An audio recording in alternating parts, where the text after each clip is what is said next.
Well, you told me a good story about when you, after you decided to become a priest. I won't say the story. I'll let you do it. When you went and told your dad.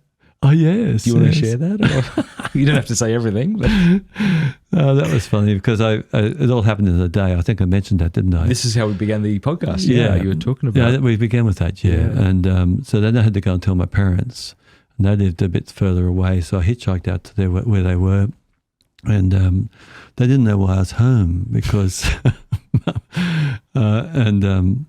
so we had dinner together, and then Dad used to go outside and he'd sit on a bench outside and just look at the stars, you see, and have a cigarette.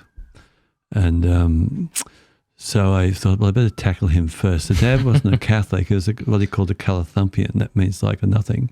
Oh. And but he really was a Methodist. He'd go on sometimes at Christmas.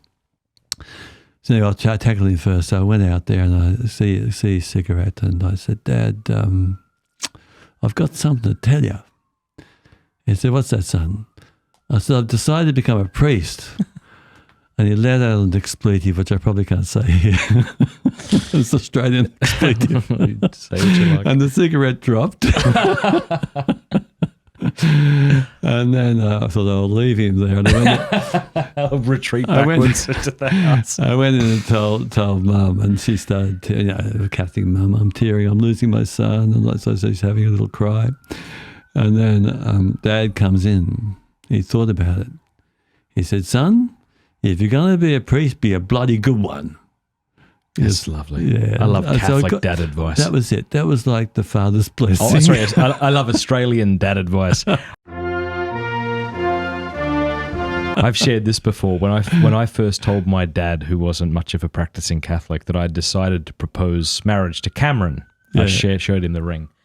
And my dad wasn't raised a Christian. Yes. And sometimes the truest things come out of the mouth of people who don't have the Christian-y language to use. Yeah. So he said, well, you just make sure you don't be bloody jumping in and out of bed with different Sheilas. You'll be faithful to her. That was the advice I got. Isn't that wonderful? That's a good advice. Straight advice as far as advice goes. Straight up, yeah. Terrific. Hey, thank you so much for watching. Before you go, do us a favor, leave a comment, let us know what you thought of the video, like, and subscribe.